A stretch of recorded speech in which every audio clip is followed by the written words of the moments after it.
Last week, in the message that I shared with you, I talked about living long and living strong, well, God's way.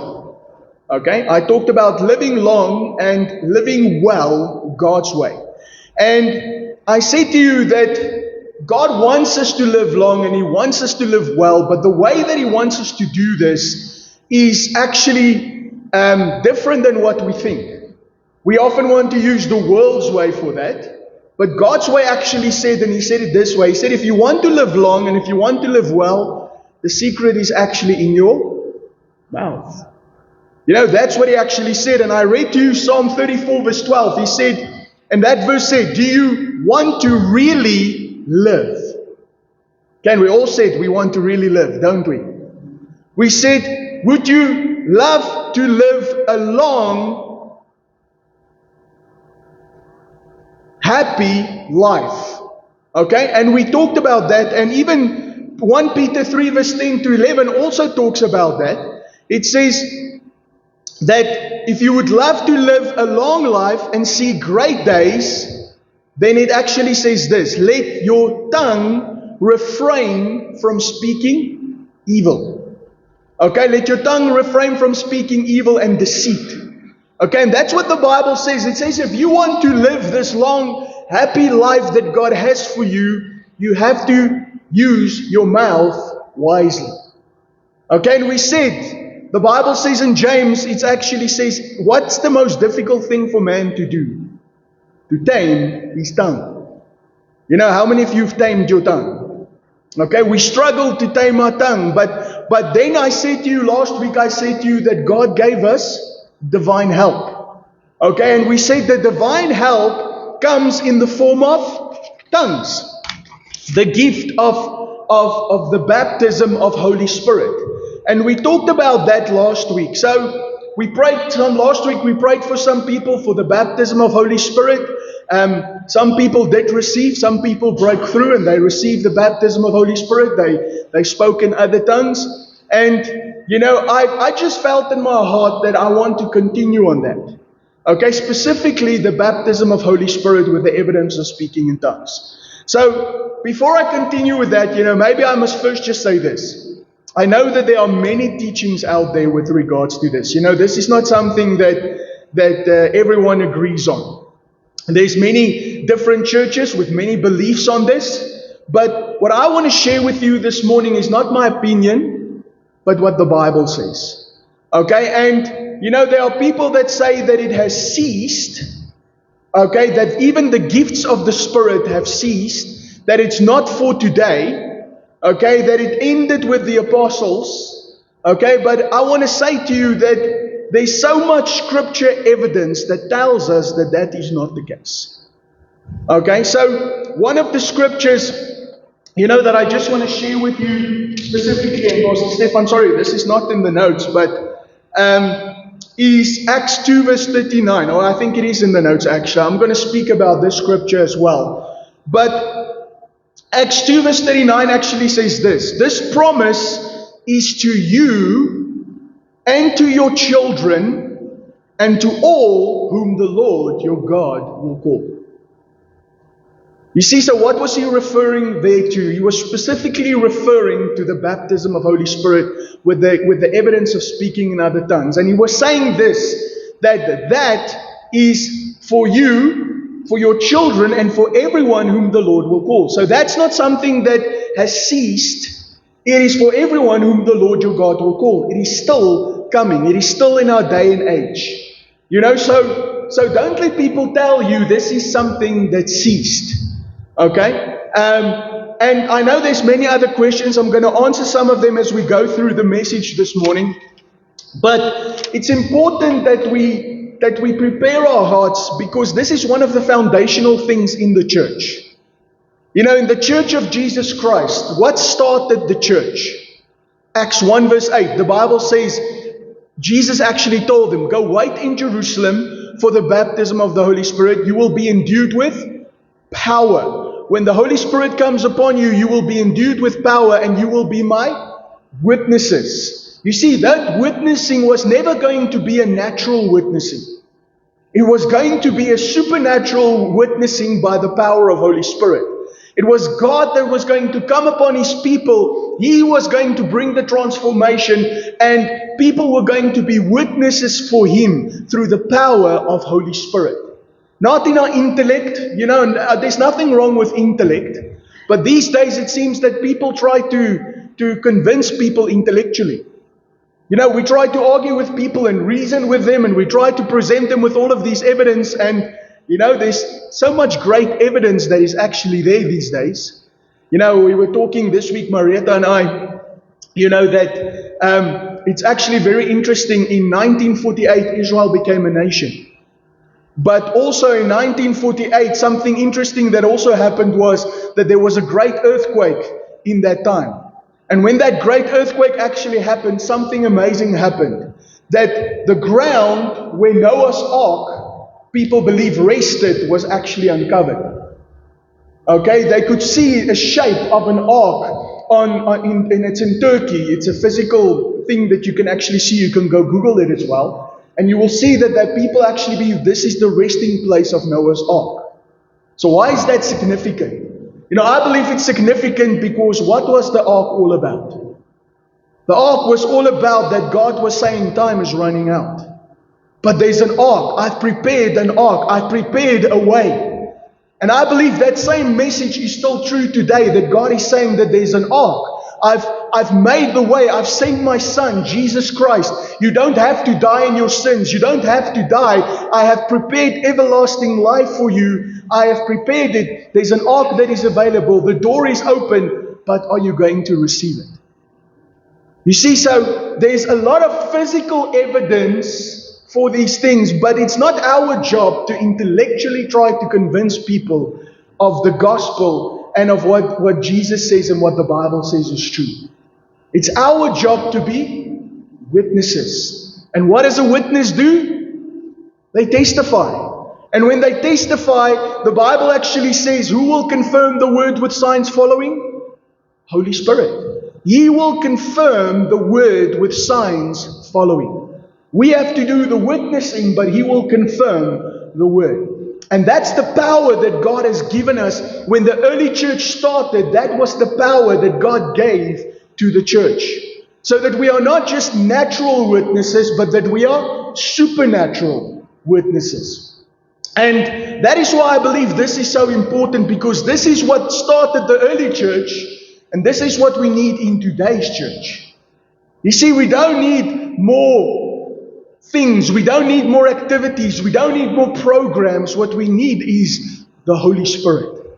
What we need is the presence of God. What we need is Jesus, and when we have that, we have everything that we need. Can I have an amen? Amen. So, in saying that, the title of my message this morning is called, and actually I got this from Kenneth E. Hagin, for those of you who know Kenneth E. Hagin, but the title of my message this morning is 7 Steps to Receiving Holy Spirit.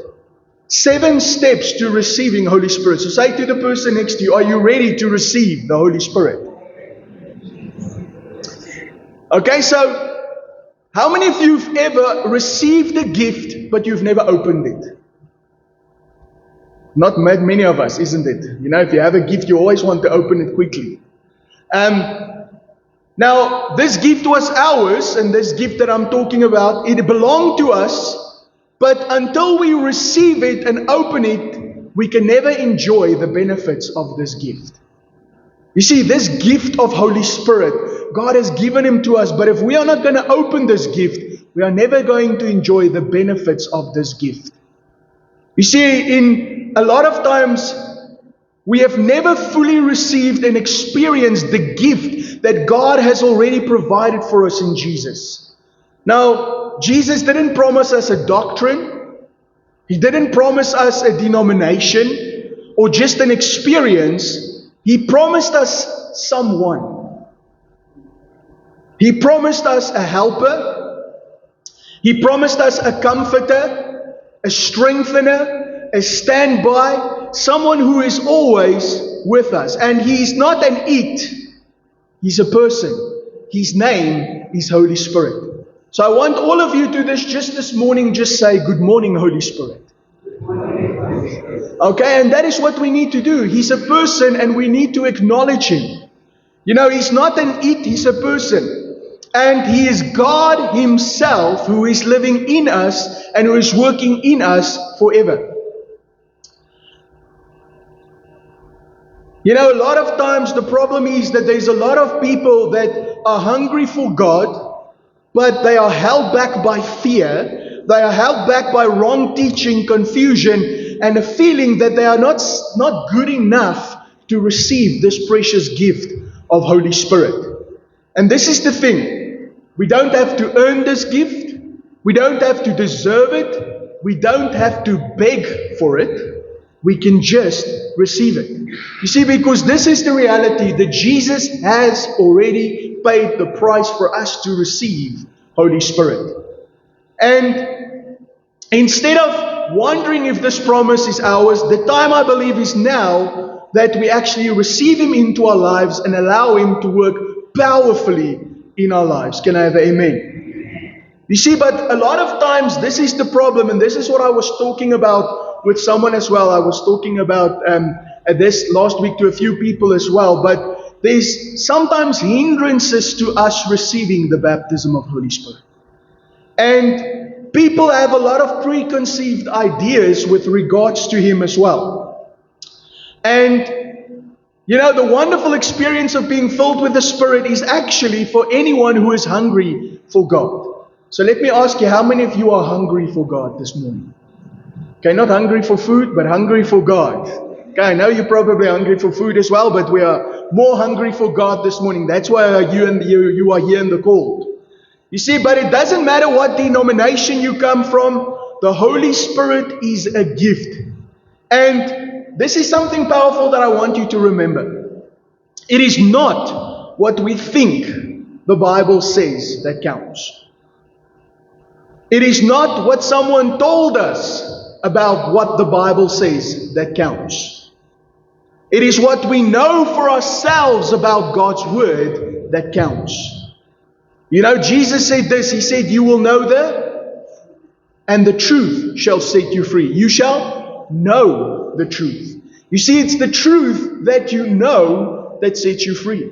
It's not just truth, but it's the truth that you know. So, it is important that we understand the truth about what God's Word says about this. And I also want to say this, receiving Holy Spirit and the baptism of Holy Spirit is just the beginning. Sometimes people think that's I remember once when I was 16 years old, I had that baptism of the Holy Spirit. That was a glorious day and my life was never the same. And it's powerful and that happens, but there's much more to that than just that one moment. Okay, you see, we have to never forget the reality of the indwelling Spirit. He is living with you. It's not just that one moment, it's not just that one encounter that you have with Him that changes your life, but you need to remember that He's always with you. And He has to become real to us every single day. So is He real to you? And this is what the infilling of Holy Spirit is all about. Now, very important, the only qualification to be baptized with the Holy Spirit with the evidence of speaking in tongues is this. You need to be born again. Unbelievers cannot receive the gift of Holy Spirit with the evidence of speaking in tongues. They cannot, because that's a gift for the church. There is a gift for them that's also available to them. It's called the gift of salvation. Okay, but unless they first unwrap the gift of salvation and receive it, they will never be able to receive the gift of Holy Spirit. You see, and also, like I said, the baptism of Holy Spirit did not end with the apostles. Okay, sometimes people think it was only the apostles that could pray for people to receive this baptism. But I want you to notice that in Acts 9 verse 10, and I'm not going to read it for the sake of time, but Acts 9 verse 10 to 12 and verse 17 and Acts 2 verse 39, we actually see this, that Ananias, who wasn't an apostle, actually prayed for Saul or Paul to receive the baptism of the Holy Spirit. So you see, he wasn't even an apostle and he could pray for people to receive the baptism of Holy Spirit. So the point that I'm making is this. it is for today, and it is still continuing. People can still pray for people to receive the baptism of Holy Spirit today. Okay, is everyone with me? So John 14 verse 16 and 17, and this is Jesus speaking. Listen to what he said. He said, "And I will pray the Father, and he will give you another helper, that he may abide with you forever. The Spirit of truth, whom the world cannot receive." You see that? Whom the world cannot receive. "Because it neither sees him nor knows him, but you know him, for he dwells with you and will be in you." You see, the world cannot receive him, but this is someone that God has given us. And this is what Acts 2 verse 32-33 talks about. It says, "This Jesus God has raised up, of which we are all witnesses. Therefore, being exalted on the right hand of God, and having received from the Father the promise of Holy Spirit, he poured out this which you now see and hear." Okay? Can you see there that after Jesus was exalted, Holy Spirit was poured out? Okay, and then this famous verse, Acts 1 verse 8, "But you shall receive power." Everybody say power. "When the Holy Spirit has come upon you, and you shall be witnesses to me in Jerusalem and all Judea and Samaria and to the end of the earth." You know, that word power, there is actually exousia, and it actually means it's an empowerment, it's a gift that you receive, and that gift makes you effective. It makes you effective. It makes you an effective Christian. And now when we talk about being an effective Christian, people think it's just about the spiritual things, but it's also in the natural things. God makes you effective in your work. He makes you effective witness in everything that you do. You become effective because of the power of Holy Spirit that comes upon you. So, this is what I'm going to share with you this morning, is the 7 steps to receiving Holy Spirit. Now, what I'm going to share with you, there's 2 reasons that I'm going to share it with you. The first thing is, there are people who have not received the baptism of Holy Spirit. Okay, and we want to pray for you after the service. We want to pray for you that you receive the baptism of the Holy Spirit. And, you know, even if someone prayed for you before, you know, we can still pray for you again. And I'm gonna go through these steps so that we can get rid of the hindrances that people have with regards to this. But then secondly, also when you know these steps, you can go pray for someone to receive the baptism of Holy Spirit. So a lot of times, a lot of us are asking and we're saying, "Lord, we want revival." You know, but how is revival going to start? With the Holy Spirit. It's going to start with the Holy Spirit when He comes upon people's lives and He starts to change people's lives. Okay, so are you ready for revival? Amen. Let me ask that again. Are you ready for revival? Amen. Amen. So, the first thing that we have to do is that we have to realize, and this is step number 1. We have to first realize that God has already given the Holy Spirit, and it is up to us right now to receive the free gift. So, just say to the person next to you, he has already been given. You see, this is the thing. We don't have to beg God to fill us with Holy Spirit. You don't have to beg. You don't have to plead, because God has already given it.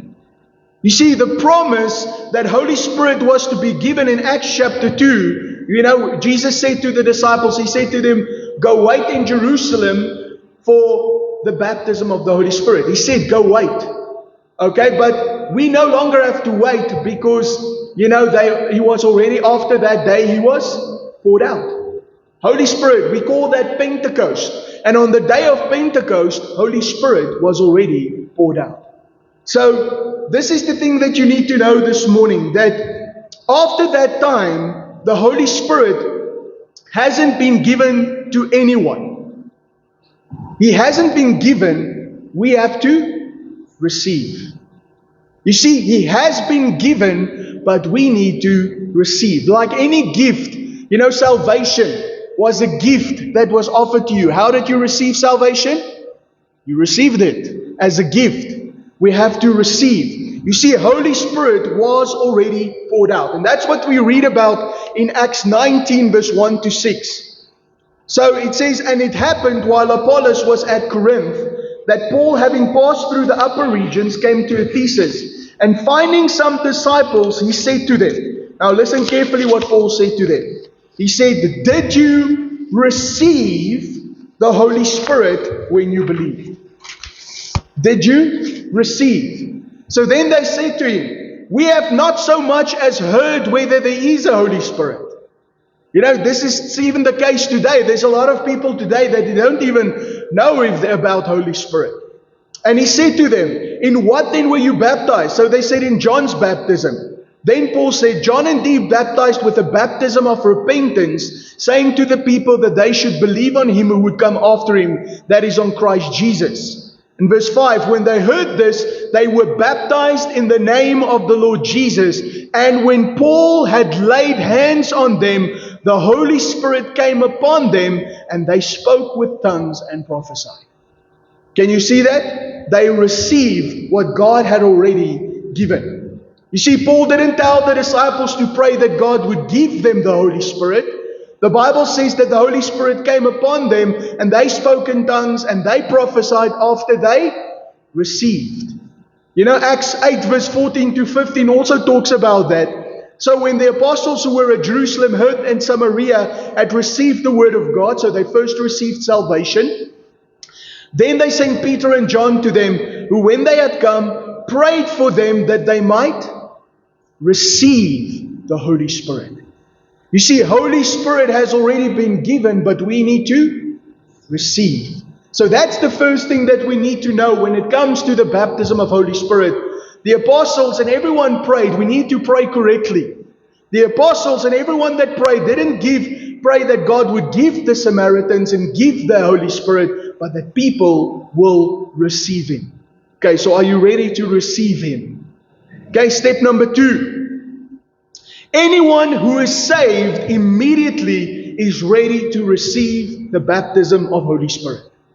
Like I said, that's the only requirement that there is in the Bible. It is that you are saved, that you are born again, because you cannot receive the Holy Spirit if you are not born again. Acts 2 verse 37 to 38 says this. Now when they heard this, they were cut to the heart and said to Peter and the rest of the apostles, Men and brethren, what shall we do? Then Peter said to them, Repent and let every one of you be baptized in the name of Jesus Christ for the remission of sins, and you shall receive the gift of Holy Spirit. You see, they followed repentance, they were born again, and after they were born again, they could receive the baptism of Holy Spirit. You know, everyone who is saved is already ready to receive the baptism of Holy Spirit. You see, there are many things that people think that they need to do in order to get ready to do this. You know, I don't know if you've ever heard this, that people say that you have to tarry. You have to wait before you can receive the baptism of Holy Spirit. So people sometimes even have tarry meetings. So we wait in a meeting where we think the presence of God is going to come and we're going to receive, then get ready to receive the Holy Spirit. But that's not what needs to happen. You just need to be born again. There's no other qualification for you to receive the baptism of Holy Spirit. Why? Because Hebrews 10 verse 12 says this. But this man, after he had offered one sacrifice for sins forever, sat down at the right hand of God. You see, the price for sin has already been paid for. And that means that if you are good enough to have fellowship with God, if you are good enough to go to heaven, then I'm sure you are good enough to have a little bit of heaven right now. Amen. And not just a little bit, that you have all of heaven right now, because its Holy Spirit is actually God in us. You see, you don't have to be cleaner, you don't have to be better, you don't have to do anything else. You just need to be born again to receive the baptism of Holy Spirit. You know, some people think I need to be perfect before I can receive the baptism of Holy Spirit. But I want you to notice Paul, the apostle, who actually said that I prayed in tongues more than you all, and the person who received the baptism of the Holy Spirit, listen to what he said. Philippians 3 verse 12 to 13, he said this. Not that I've already attained or I am already perfected. Was Paul perfect? No. Did he receive the baptism of Holy Spirit? Yes. You see, so it doesn't mean that you have to be perfect. You just need to be saved. Okay. You see, this is the thing that we need to realize.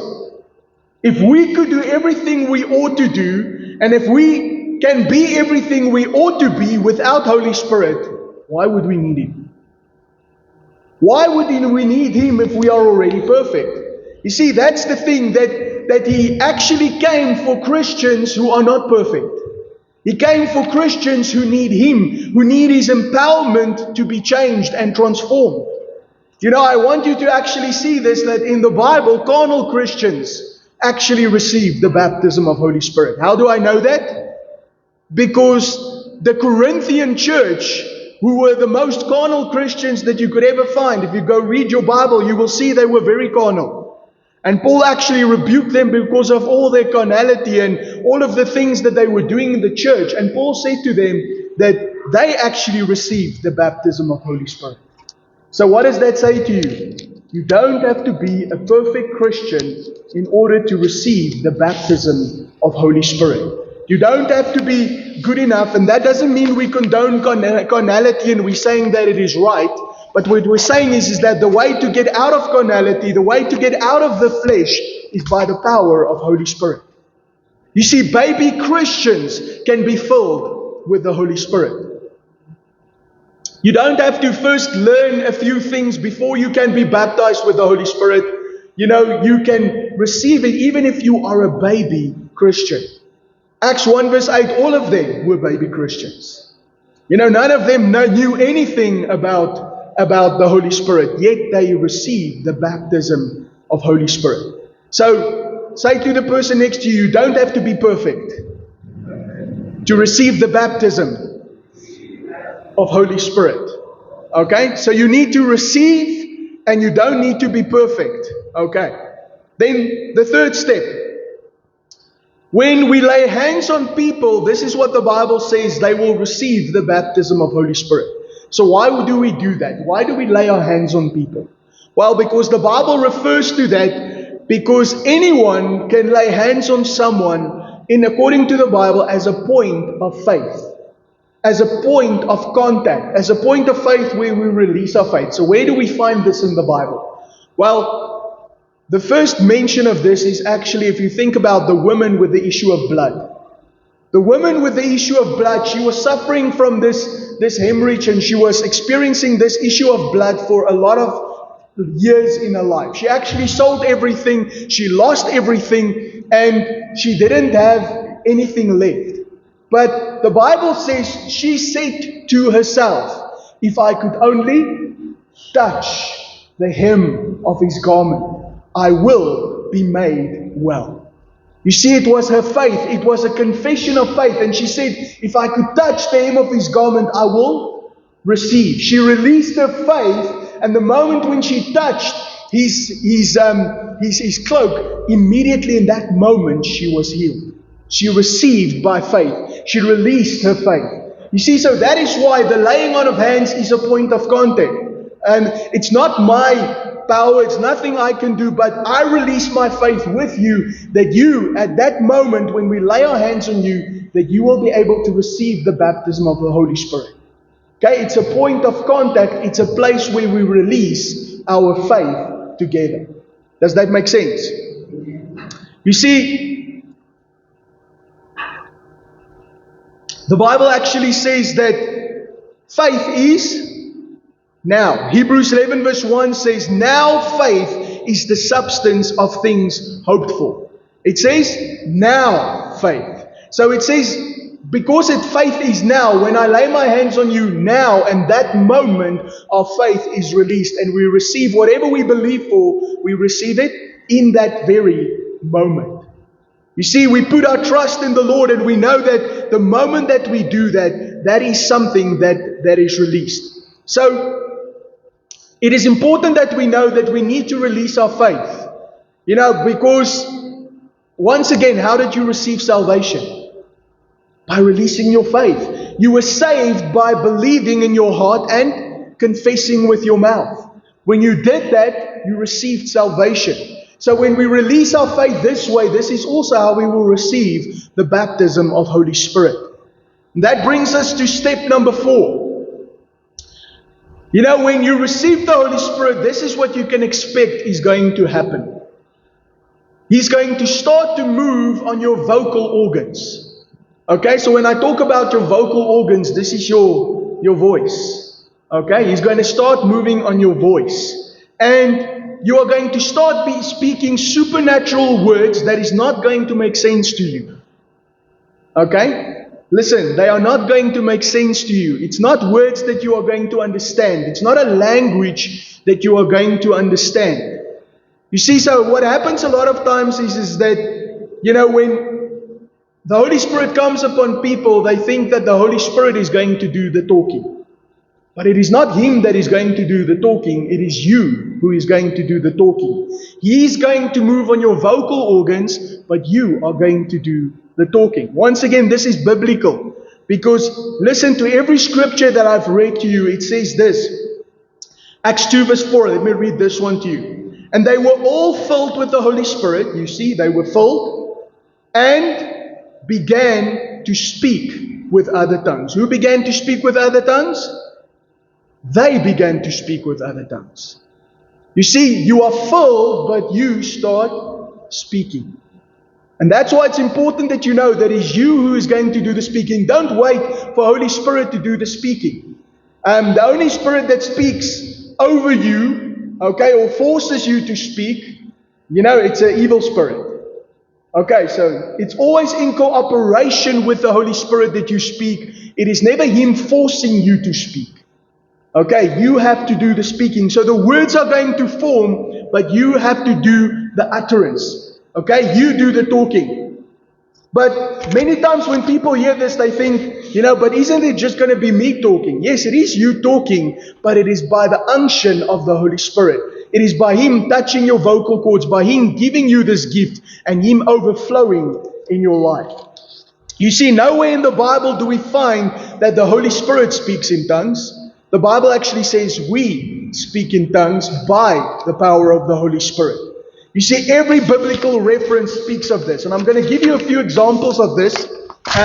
You can actually see this. I'm going to give you these scriptures. Acts 2 verse 4.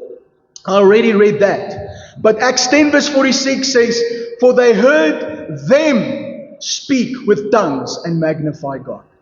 Who did the speaking? They did the speaking. Acts 19 verse 6, and when Paul had laid hands on them, you see there, Paul laid hands on them, the Holy Spirit came upon them, and they spoke with tongues and prophesied. Okay, can you see the biblical examples that I'm giving you? 1 Corinthians 14 verse 2 to 4, for he who speaks in a tongue does not speak to men, but to God, for no one understands him. However, in the Spirit he speaks mysteries. Okay, who speaks the mysteries? He speaks the mysteries. Okay, so it is by the Spirit, but you are going to do the talking. I'm going to just give you another reference. You can go read this at home, but it's 1 Corinthians 14 verse 14 to 15. It says, for if I pray in a tongue, my spirit prays, but my understanding is unfruitful. Okay, so all these scriptures actually show us that it is the person themselves that does the speaking. Okay, but Holy Spirit is the one that gives you the utterance. So when you have an urge, you know, when the Holy Spirit comes upon you and you have that urge and you hear the words in your spirit, you know, sometimes you're going to even hear the words in your spirit. They're going to rise on the inside of you, and when you're going to speak, those words are going to come, and you just have to speak those words by faith. Okay, and sometimes it's going to be one word that comes up in your spirit. And, you know, let me ask you, how did you start talking naturally? You spoke first one word. You said mama, papa, maybe. Okay, whatever was your first word that you ever spoke. Okay, but you started with one word, and then you started to flow in the language. The same happens in the Spirit. You know, sometimes when God gives you the gift of tongues, it starts with one word, one thing that you start saying. And the moment that you start speaking it, the language starts to flow. But even if you receive one word, just keep on speaking that word, and you will see that it will start to flow more and more.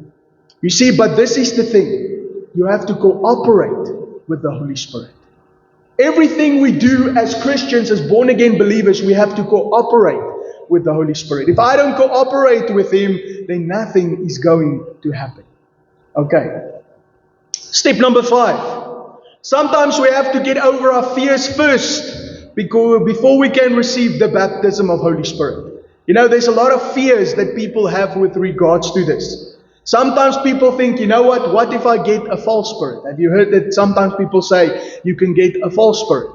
A false, there's something false. Or even they will sometimes say, no, this is not God. This is not something from God. But listen to what Jesus said. Okay? Luke 11, verse 11 to 13. If a son asks for a bread from any father among you, will he give him a stone?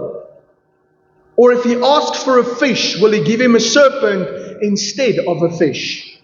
Verse 12. Or if he asks for an egg, will he offer him a scorpion? Okay, so I want you to notice that scorpions and serpents is actually in the Bible, it's representative of evil spirits. That's why Jesus said, you will trample upon serpents and scorpions. It's evil spirits. He's referring to evil spirits. So now listen in what context he said this. Verse 13. If you then, being evil, know how to give good gifts to your children, how much more will your heavenly Father give the Holy Spirit to those who ask Him? Can you see that? If you ask God for the Holy Spirit, you are not going to receive a counterfeit spirit. Okay, so don't be afraid that you are going to receive anything else or something that's not biblical. God will give you what you ask for. Okay, and we can be sure that God will not give us this because God is good. Okay, He said, if people who are good will give you good things, how much more will He give you good things? And then that brings us to step number 6. Step number 6 is this. Open your mouth and be ready to start speaking. You see, you cannot speak in tongues if you do not speak. Okay, but listen to this also. It's very important that you realize this. Don't speak natural words. Because the thing is this. How many of you can receive while you are speaking? You can't receive anything into your mouth while you are speaking. Your mouth needs to be opened by faith. You need to be ready to speak by faith. But don't speak because you can't receive and give at the same time. Okay, so your mouth needs to be open so that you can receive the baptism of Holy Spirit. Okay, but you need to speak the words that you feel in your spirit, the words that come up in your spirit, the words that God brings to you. Okay, your vocal cords that start forming, then you start speaking those words. You have to yield to the Holy Spirit, and when you yield to the Holy Spirit, you will start to speak. Okay, so the only thing that you can do is that you can even say in your mind, and you can pray in your mind, you can say, Holy Spirit, I receive this gift. I receive this gift. I'm receiving. And when you pray that in your mind, when you receive that in your mind, you can actually then pray it in your mind without speaking it with your mouth. So you speak the language that the Holy Spirit gives you, and then you continue to praise and speak God with those supernatural words until the language becomes more fluent. I said to you that it will become more fluent as you continue to speak it. Okay? When you hear yourself speak in tongues or a different language, you can be assured that you've received the Holy Spirit. Okay? You can be assured that you've received the Holy Spirit because listen, John 7 verse 37 to 39. The promise of Holy Spirit. On the last day, that great day of the feast, Jesus stood and cried out saying, if anyone thirsts, let him come to me and drink. He who believes in me, as the scripture has said, out of his heart will flow rivers of living water. But this he spoke concerning the Spirit, whom those believing in him would receive. For the Holy Spirit was not yet given because Jesus was not yet glorified. So I want you to notice this. You're not receiving the gift of tongues. You're not receiving the baptism. What are you actually receiving? Holy Spirit. You see, when you are baptized with Holy Spirit, with the evidence is the speaking in tongues, but what you're actually receiving is Holy Spirit. You see, and that is what we are receiving. We are not receiving anything else. The evidence is just evidence of what we've already received. The person of Holy Spirit that we've received. And Jesus said, when you come and you drink, when you receive from Him, how do you drink? With an open mouth. Okay, you don't drink with a closed mouth. You come and you drink with an open mouth. And when you drink with an open mouth, He's the one that is going to fill you. And when He fills you, that filling is going to overflow. And it's just going to overflow. And the manifestation of that, like the Bible says, is the speaking of other tongues. Okay, and I just want to say this. Why is this speaking in tongues so important? Some people think that it's just, it's strange and it's weird and it's different. And why do we do that? Because it's one of the most powerful gifts that God has given to the church. One of the most neglected gifts that God has given to the church. When we pray in the Spirit, the Bible says we build up our spirit. You strengthen your spirit. You're praying mysteries. You're praying for things that you don't even know about. You are praying in line with God's will, God's perfect will. You see, our understanding is limited, our minds is limited, and we don't have answers for things. But when we pray in the Spirit, we are praying for things that is in line with God's perfect will that we don't even know that we are praying. You see, so it's a very powerful gift that God has given us, but we have to receive this gift, but we also have to practice this gift. So those of you who can speak in tongues, if you haven't been doing it, I suggest that we start doing it, because that is how your spirit, man, is going to start standing up, and you're going to be starting to doing things that God wants you to do. It also activates the other gifts, the other supernatural gifts of the Spirit. Sometimes we don't flow in the gifts because we're not even using that which God has already given us. Does it make sense this morning? And that brings us to the last step. When we pray for you, don't get distracted. Don't focus on the person next to you. Don't focus on what they're praying. Don't focus on what they are saying. You focus on God. You focus on Holy Spirit. And you allow Him to baptize you with the Spirit. Okay? You focus on God. You receive from Him. You drink. And you allow Him to do in your life. Don't listen to everyone around you. Just listen to God. Listen to what He puts in your spirit, the words that form in your spirit. And the moment that you do that, you will receive the baptism of Holy Spirit. Okay, so I'm going to close this message now, but I want you to remember this one thing above everything else. God wants you to receive the Holy Spirit even more than you want to receive Him. Did you hear that? God wants you to receive the Holy Spirit. I believe that Christianity, a lot of times we are living naturally when God wants us to live supernaturally. Holy Spirit is what helps you to live supernaturally. He's not a reward for you because you live with a spiritual achievement, because you've grown and you are now spiritually mature, or there's certain things in your life. He's not a reward, He's a gift. A gift, you don't earn a gift, you receive a gift. He's also not just for certain Christians, perfect Christians, mature Christians, or certain denominations. He's for every single child of God. Jesus said that we can receive the Holy Spirit. You see, the question is not whether God is willing to give. The question is this: are you willing to receive? Are you willing to receive? We've seen today that Holy Spirit has already been poured out. We have seen that every believer that is ready to receive can receive Him. We've seen that faith is now. Faith is not someday. You don't have to wait. Faith is now. You can receive right now. But don't overthink it. Don't overanalyze it. And I pray, and this is what I believe for, and this is what I'm trusting God this morning for. If you are ready to receive the baptism of Holy Spirit, don't doubt. Don't just receive what He has for you this morning. So, and remember, when you receive this divine person, this Spirit of God, this helper, this is what the Bible says. He will strengthen you. He will guide you. He will teach you. He will empower you. And He will help you to become everything that God has called you to be. So, this morning, I want us to put aside every distraction, every fear, and let Holy Spirit just minister to you. And let's just pray this. Just close your eyes, and I'm going to invite the people who want to pray for that to the front shortly. And I'm going to dismiss the service for those of you who want to, do not us to pray for you, but just pray this with me and in your mind and just say, Father, I believe your word. I receive this gift of Holy Spirit. I receive Holy Spirit now by faith. And I thank you that the evidence will be me speaking in other tongues. And I give you the glory, the praise, and the honor for that. And I believe that as we do that, we will get exactly what God has promised us. Father, I thank you for everyone that was here this morning. I thank you for Holy Spirit.